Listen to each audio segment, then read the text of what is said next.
السلام علیکم، میں ہوں ڈاکٹر جاوید اور آج ہم بات کریں گے ایک ایسے موضوع کے اوپر جو ہر والدین کے لیے جاننا بہت ضروری ہے، اور وہ ہے بچوں کی متوازن غذا۔ اکثر والدین شکایت کرتے ہیں کہ ہمارا بچہ کھانا نہیں کھاتا، کمزور ہو رہا ہے یا قد نہیں بڑھ رہا۔ تو اصل مسئلہ خوراک نہیں ہے، اصل مسئلہ جو ہے وہ توازن کی کمی، یعنی کہ اگر آپ چاہیں کہ ہمارا بچہ بہت زیادہ کھانا کھائے بٹ وہ نہیں کھاتا تو اس میں خوراک کی مقدار کا مسئلہ نہیں ہے بلکہ توازن کا مسئلہ ہے۔ توازن غذا میں کیا ہونا چاہیے، اس کے لیے میں کچھ ٹپس آپ لوگوں کے ساتھ شیئر کر رہا ہوں تاکہ آپ لوگ ان کو فالو کر کے اپنے بچوں کی جو غذا ہے اس کو اچھا کریں۔ نمبر 1، پروٹین میں دالیں ہو گئی، دہی ہو گئی، دودھ ہو گیا، مچھلی اور چکن۔ یہ جو 3-4-5 چیزیں ہیں یہ کیا کریں گے، آپ کے بچوں کی ہڈیوں، پٹھوں اور دماغی نشو و نما کو بہتر کریں گی۔ اور نمبر 2 کے اوپر آ جاتے ہیں کاربوہائیڈریٹس۔ کاربوہائیڈریٹس میں آپ چپاتی لے سکتے ہیں، اوٹس لے سکتے ہیں، چاول لے سکتے ہیں۔ یہ ان کے بینیفٹ کیا ہوں گے، یہ دن بھر آپ کے بچے کو ایکٹیو رکھیں۔ ان کے اوپر جو ہے فائبر پروڈکٹس میں آپ نے کیا لینا ہے، پھل ہو گئی، سبزیاں ہو گئی یا سیلڈ ہو گیا۔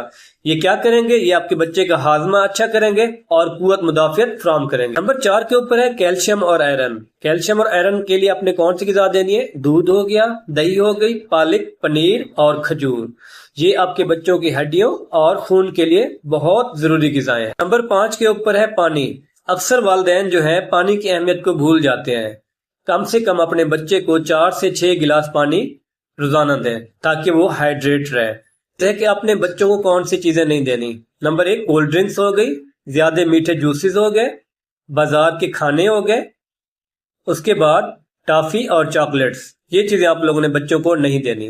وقتی خوشی تو دیتی ہیں مگر آپ کے بچے کو کمزور اور دانتوں کو خراب کرتی ہیں۔ میری جو ٹپس ہے ان پیرنٹس کے لیے جن کے بچے کھانا نہیں کھاتے، آپ بچے کو کھانے کے لیے زبردستی نہ کریں بلکہ جو کھانا آپ پیش کر رہے ہیں اس کو کسی ایسے انداز میں پیش کریں، فار ایگزامپل رنگین پلیٹ، چھوٹے حصے، اور ان کی مثبت جو ہے پازیٹیو حوصلہ افزائی کریں۔ جب آپ ایسا حوصلہ افزائی کریں گے آپ کا بچہ کھانا کھانا شروع ہو جائے گا۔ اور جو صحت مند بچہ ہے وہ ہاسپٹل سے بالکل تیار نہیں ہوتا بلکہ وہ کچن سے تیار ہوتا ہے۔ مضبوط جسم، متوازن غذا آپ کے بچوں کی صحت اور تندرستی کے لیے بہت ضروری ہے۔ کو میری یہ ویڈیو اچھی لگی ہے تو میرے چینل کو سبسکرائب کریں تاکہ مزید آنے والی ویڈیو سے آپ لوگ بینیفٹ اٹھا سکیں۔